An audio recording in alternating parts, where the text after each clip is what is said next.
O famoso Grito do Ipiranga está prestes a completar 200 anos, o marco da independência do Brasil. Por isso, o Fantástico começa hoje uma contagem regressiva para o 7 de setembro com uma série de reportagens especiais. No primeiro episódio, a repórter Mônica Sanches fala sobre o clima no país às vésperas do rompimento com Portugal e por que a Bahia virou um foco de resistência. Veja agora, na estreia de 1822, uma conquista dos brasileiros. Há 200 anos, o famoso Grito de Dom Pedro, aqui no Ipiranga, em São Paulo, decretou a independência do Brasil. Mas não foi um fato isolado. A separação de Portugal foi um processo que durou vários anos. Uma articulação entre os mais poderosos que frequentavam este palácio. E também o resultado do esforço de brasileiras e brasileiros que se envolveram em revoltas e em batalhas. Negros, brancos e indígenas de várias partes do país lutaram e arriscaram a própria vida em sonhos e ideais de liberdade. É por isso que a independência é comemorada em datas diferentes em várias partes do país. A partir de hoje, você vai ver aqui no Fantástico os lugares e as histórias que mostram que a independência foi uma conquista dos brasileiros.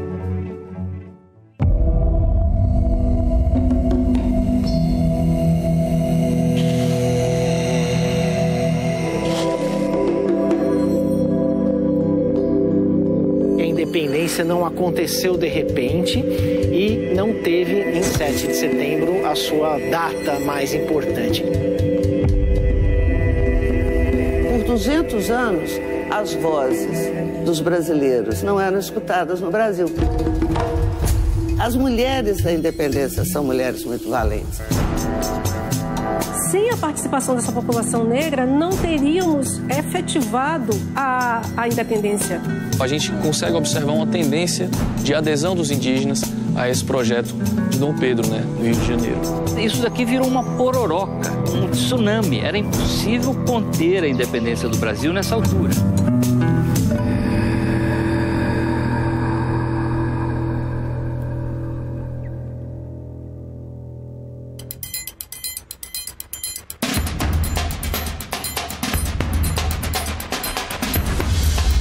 No calendário da independência, a Bahia já saiu na frente.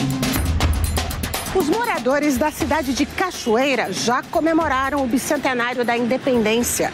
A festa foi no dia 25 de junho, porque nesta data, em 1822, começou a guerra contra os portugueses aqui no Recôncavo Baiano. Vamos pedir licença, né? 200 anos de Cachoeira. Quem é de Cachoeira conhece bem o motivo de tanto orgulho. Nós construímos a independência da Bahia. Cachoeira foi uma cidade que ela sofreu muito com a presença portuguesa. O que aconteceu aqui em 25 de junho de 1822? Bom, no 25 de junho aconteceu aqui uma aclamação ao então príncipe regente Dom Pedro.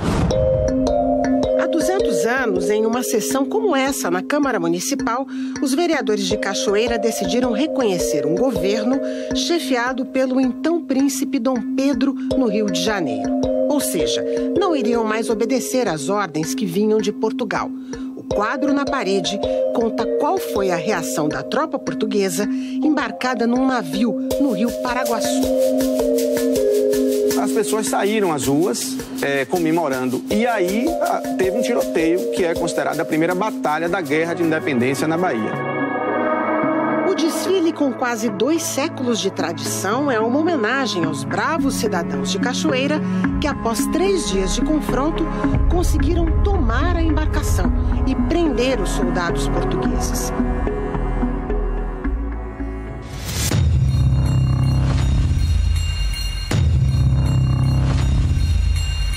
Salvador, os conflitos fizeram uma vítima que virou uma mártir da independência. Em 19 de fevereiro de 1822, o Forte de São Pedro estava cercado. Dentro se reunia um grupo que não aceitava o general português nomeado para comandar o exército na Bahia. Do lado de fora, preparando uma invasão, a tropa fiel ao governo de Portugal. Os homens amotinados dentro do forte conseguiram escapar. Os soldados do exército português começaram uma perseguição pela cidade. Em busca de suspeitos, eles pularam este muro do convento da Lapa. Nesta porta, encontraram a abadesa Joana Angélica, que tentava barrar a invasão do claustro, e mataram a freira com golpes de baioneta. Joana Angélica tinha 60 anos, andava por estes corredores e dormia neste quarto.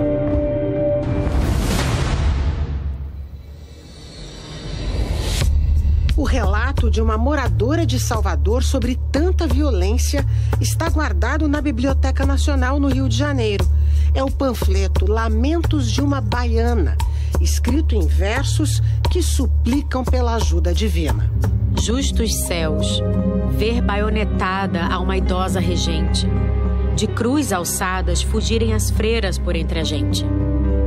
A autora do panfleto viu tudo da janela de casa e ficou impressionada com a violência dos soldados portugueses que invadiram casas, agrediram e prenderam moradores sem qualquer justificativa. Os versos que ela escreveu foram lidos nas ruas aqui de Salvador e também chegaram à corte do Rio de Janeiro. 200 anos depois deste desabafo, uma historiadora descobriu a identidade da autora dos versos. Uma revelação surpreendente. Essa baiana é uma menina de 10 anos chamada Urânia Vanério, que ela é filha única de um casal de portugueses, Dona Simô Angélica e Eusébio Vanério. Eles criaram um colégio, o que é algo bastante interessante para a época. Então ela cresce tendo esse tipo de educação, completamente diferente das demais meninas da sua época, né? E da sua condição social, inclusive. Aos 10 anos de idade, quando ela escreve o panfleto, ela já é versada em 4 idiomas, ela já tem uma educação bastante sofisticada. Ela vai descrevendo a tirania, o despotismo, a violência portuguesa, as arbitrariedades que estão sendo cometidas. Cada soldado de Portugal é um Nero, monstros que não perdoam nem mesmo a sexo ou idade. Ela está lidando com um conflito imenso que é justamente a resposta das tropas baianas em relação aos desmandos, à violência das tropas portuguesas. Então, ela temia muito que o pai fosse, de alguma maneira, acusado, né, de ser o traidor da causa da independência. E aí eu acho que é muito sofisticado a gente pensar uma menina de 10 anos elaborando estratégia, né, para a preservação de sua família. A menina baiana usou um recurso muito comum no Brasil nessa época: colar panfletos nos muros. Junta uns 2 ou 3 para ler o que está escrito ali. E começa a conversa. Aí as pessoas começam a dar uma parada. Quem não sabe o que está escrito, o outro lê em voz alta e aí começa, né? E a gente pode dizer que essa era a rede social da época? Ah, sim. O povo acha que as redes sociais são uma invenção agora. Na verdade, elas são até anteriores à independência. Os panfletos foram gasolina na fogueira de várias revoltas antes da independência, como a Inconfidência Mineira e a Revolução Pernambucana. Na Bahia, 24 anos antes da independência, o fim da escravidão já estava na pauta de um movimento.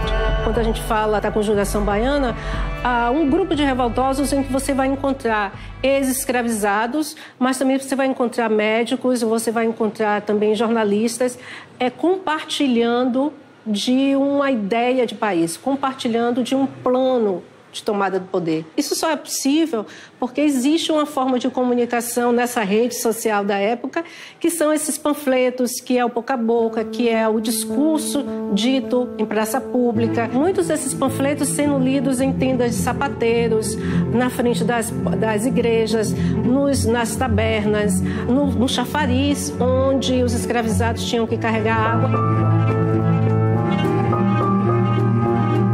Salvador, na época, já era a maior cidade negra do Brasil. Tinha cerca de 300 mil habitantes, mas só 50 mil eram brancos. Portanto, 1 em cada 6 habitantes eram brancos.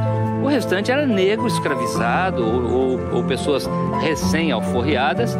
Era uma cidade africana.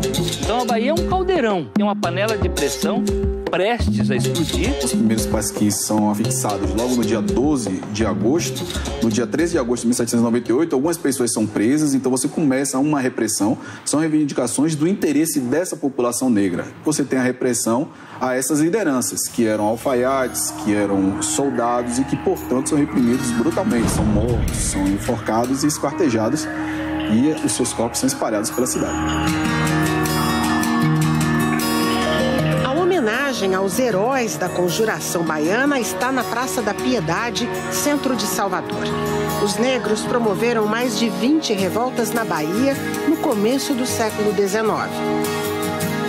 200 anos depois, estas crianças sabem que seus antepassados carregaram o sonho da abolição quando lutaram nas batalhas pela independência do Brasil. Os historiadores, as historiadoras já têm demonstrado o quanto que houve uma participação, inclusive, de escravizados, que viam na ideia de participar das lutas de independência uma possibilidade de ter a sua alforria. E a gente está aqui para defender, sim, os negros que sofreram pela gente. Se não fossem os negros, a gente não estaria aqui. E essa história é muito linda para mim.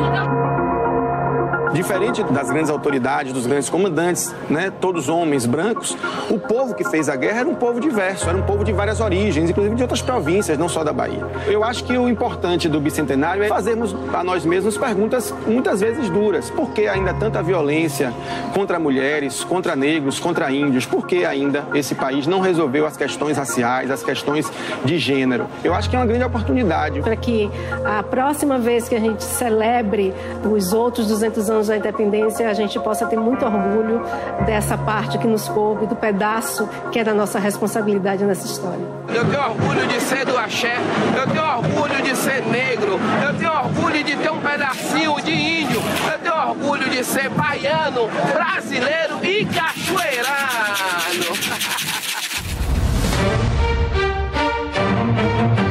Mas e o Dom Pedro? O príncipe elogiou a coragem dos baianos, mandou reforços e desabafou nesta carta para o pai. Eu e os brasileiros estamos desesperados. Tudo isso aconteceu antes do grito às margens do Ipiranga.